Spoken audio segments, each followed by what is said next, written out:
ನಮಸ್ತೆ ಸ್ನೇಹಿತರೆ, KLN trending ಅಪ್ಡೇಟ್ಸ್ಗೆ ಸ್ವಾಗತ. ಬಿಜೆಪಿ ಪಕ್ಷದಲ್ಲಿನ ಮಾಜಿ ಸಚಿವ ಡಾಕ್ಟರ್ ಕೆ ಸುಧಾಕರ್ ಮರಳಿ ಕೈ ಹಿಡಿಯಲು ಹೊರಟಿದ್ದಾರಾ ಅನ್ನೋ ಕುರಿತಾಗಿ ಕಾಂಗ್ರೆಸ್ ಪಕ್ಷದ ಆಂತರಿಕ ವಲಯದಲ್ಲಿ ಭಾರೀ ಚರ್ಚೆಗೆ ಗ್ರಾಸವಾಗಿದೆ. ಈ ಬಗ್ಗೆ ವಿಡಿಯೋದಲ್ಲಿ ಕಂಪ್ಲೀಟ್ ಮಾಹಿತಿ ನಿಮ್ಮ ಮುಂದೆ ಇಡ್ತೀನಿ. ಅದಕ್ಕೂ ಮುನ್ನ ನಮ್ಮ ಚಾನಲ್ ಅನ್ನು ಇನ್ನೂ ಸಬ್ಸ್ಕ್ರೈಬ್ ಆಗಿಲ್ಲ ಅಂದ್ರೆ ಈಗಲೇ ಸಬ್ಸ್ಕ್ರೈಬ್ ಆಗಿ ಬೆಲ್ ಐಕಾನ್ ಮೇಲೆ ಕ್ಲಿಕ್ ಮಾಡಿ. ಗೆಳೆಯರೆ, ಮಾಜಿ ಸಚಿವ ಡಾಕ್ಟರ್ ಕೆ ಸುಧಾಕರ್ ಅವರು ತಾವು ಅಧಿಕಾರದಲ್ಲಿದ್ದಾಗ ತಮ್ಮ ಸ್ವಕ್ಷೇತ್ರವಾದ ಚಿಕ್ಕಬಳ್ಳಾಪುರದಲ್ಲಿ ಹಲವಾರು ಅಭಿವೃದ್ಧಿ ಕಾರ್ಯಗಳನ್ನು ಮಾಡಿದ್ದಾರೆ. ಜನಮಾನಸದಲ್ಲಿ ಹೆಸರನ್ನು ಗಳಿಸಿದ್ದಾರೆ.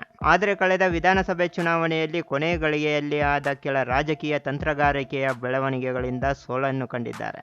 ಇದೀಗ ಲೋಕಸಭಾ ಚುನಾವಣೆ ಹತ್ತಿರವಾದಂತೆ ಪಕ್ಷ ಸಂಘಟನೆಗೆ ಮುಂದಾಗಿದ್ದಾರೆ. ಆದರೆ ಡಾಕ್ಟರ್ ಕೆ ಸುಧಾಕರ್ ಅವರು ಮತ್ತೆ ಕಾಂಗ್ರೆಸ್ನತ್ತ ಮುಖ ಮಾಡಿದ್ದಾರಾ ಅನ್ನೋ ಅನುಮಾನ ಹೆಚ್ಚಾಗಿದೆ ಅಂತ ಸುದ್ದಿ ಕೇಳಿ ಬರ್ತಿದೆ. ಕಾಂಗ್ರೆಸ್ ಆಂತರಿಕ ವಲಯದಲ್ಲಿ ನಡೆಯುತ್ತಿರುವ ಚರ್ಚೆಯೇ ಇದಕ್ಕೆ ಕಾರಣವಾಗಿದೆ ಅಂತ ಹೇಳಲಾಗ್ತಿದೆ. ಸುಧಾಕರ್ ವಾಪಸಾತಿ ಬಗ್ಗೆ CM Siddaramaiah, DCM DK Shivakumar ಈಗಾಗಲೇ ಅಭಿಪ್ರಾಯವನ್ನು ಸಹ ಸಂಗ್ರಹಿಸಿದ್ದಾರೆ ಅಂತ ಹೇಳಲಾಗ್ತಿದೆ.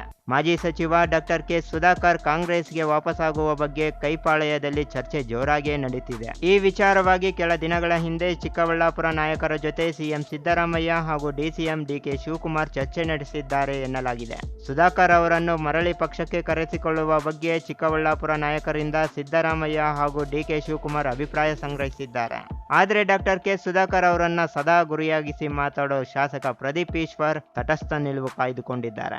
ಇಂತಹ ವಿಚಾರಗಳ ಬಗ್ಗೆ ನಿರ್ಧಾರ ಕೈಗೊಳ್ಳುವಷ್ಟು ದೊಡ್ಡವನಲ್ಲ. ಪಕ್ಷದ ವರಿಷ್ಠರು ಮತ್ತು ಮುಖ್ಯಮಂತ್ರಿಗಳು ತೆಗೆದುಕೊಳ್ಳುವ ನಿರ್ಧಾರಕ್ಕೆ ಬದ್ಧನಾಗಿರುತ್ತೇನೆ ಅಂತ ಪ್ರದೀಪ್ ಈಶ್ವರ್ ಹೇಳಿದ್ದಾರೆ ಅಂತ ಕೇಳಿ ಬರ್ತಿದೆ. ಯಶವಂತಪುರ ಬಿಜೆಪಿ ಶಾಸಕ ಎಸ್.ಟಿ. ಸೋಮಶೇಖರ್ ಹಾಗೂ ಇತರ ನಾಯಕರ ಜೊತೆ ಈಗಾಗಲೇ ಚರ್ಚೆ ಮಾಡ್ತಿರೋ ಸುಧಾಕರ್ ನಿರಂತರವಾಗಿ ಕಾಂಗ್ರೆಸ್ ಬಾಗಿಲು ತಟ್ಟುತ್ತಿದ್ದಾರೆ ಎನ್ನಲಾಗ್ತಿದೆ.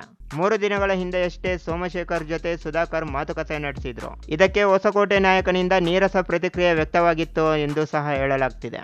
ಮತ್ತೊಂದೆಡೆ ಸುಧಾಕರ್ ಅವರನ್ನ ಮರಳಿ ಪಕ್ಷಕ್ಕೆ ಕರೆಸಿಕೊಳ್ಳುವ ಬಗ್ಗೆ ಡಿಸಿಎಂ ಡಿಕೆ ಶಿವಕುಮಾರ್ ಈಗಾಗಲೇ ಗ್ರೀನ್ ಸಿಗ್ನಲ್ ನೀಡಿದ್ದಾರೆ ಎನ್ನಲಾಗಿದೆ. ಆದರೆ ಸಿಎಂ ಸಿದ್ದರಾಮಯ್ಯ ಅಳೆದು ತೂಗಿ ನಿರ್ಧಾರ ಕೈಗೊಳ್ಳಲಿದ್ದಾರೆ ಎಂದು ಮೂಲಗಳು ತಿಳಿಸಿವೆ.